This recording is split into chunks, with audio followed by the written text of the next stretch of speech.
एक बार सूरदास जी कहीं जा रहे थे। चलते चलते मार्ग में एक गधा आ गया और सूरदास जी उसमें गिर गए और जैसे ही गड्ढे में गिरे तो किसको पुकारते?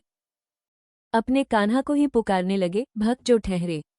अपने कान्हा को ही पुकारने लगे, भक्त जो ठहरे। एक भक्त अपने जीवन में मुसीबत के समय में प्रभु को ही पुकारता है और पुकारने लगे कि अरे मेरे प्यारे छोटे से कन्हैया, आज तूने मुझे यहाँ भेज दिया और अब क्या तू यहाँ नहीं आएगा, मुझे अकेला ही छोड़ देगा?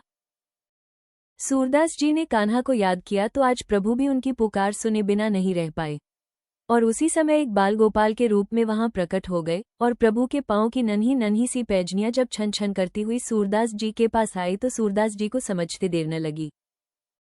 कान्हा उनके समीप आए और बोले, अरे बाबा नीचे क्या कर रहे हो, लो मेरा हाथ पकड़ो और जल्दी से ऊपर चले आओ। जैसे ही सूरदास जी ने इतनी प्यारी सी मिश्री सी घुली हुई वाणी सुनी तो जान गए कि मेरा कान्हा आ गया और बहुत प्रसन्न हो गए तथा कहने लगे कि अच्छा कान्हा, बाल गोपाल के रूप में आए हो। बाल गोपाल कहने लगे, अरे कौन कान्हा, किसका नाम लेते जा रहे हो, जल्दी से हाथ पकड़ो और ऊपर आ जाओ, ज्यादा बातें न बनाओ।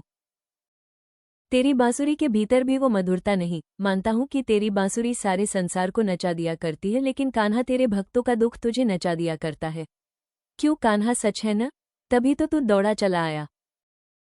बाल गोपाल कहने लगे, अरे बहुत हुआ, पता नहीं क्या कान्हा कन्हा किए जा रहा है।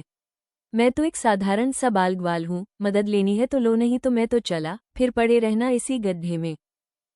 जैसे ही उन्होंने इतना कहा सूरदास जी ने झट से कान्हा का हाथ पकड़ लिया और कहा, कान्हा तेरा ये दिव्य स्पर्श, तेरा ये सान्निध्य, ये सुर अच्छी तरह जानता हूँ। मेरा दिल कह रहा है कि तू मेरा श्याम ही है। इतना सुनकर जैसे ही आज चोरी पके जाने के डर से कान्हा भागने लगे तो सूरदास जी ने कह दिया, बाह छुड़ाए जात, निबल जान जो मोहे, हृदय से जो जाओगे सबल समझूंगा मैं तुम्हें, अर्थात मुझे दुर्बल समझ यहाँ से तो भाग जाओगे लेकिन मेरे दिल की कैद से कभी नहीं निकल पाओगे। ऐसे थे महान कृष्ण भक्त सूरदास जी। भक्त की पुकार कब निष्फल गई है? अगर आपको ये वीडियो अच्छा लगा हो तो लाइक एंड सब्सक्राइब करें। धन्यवाद।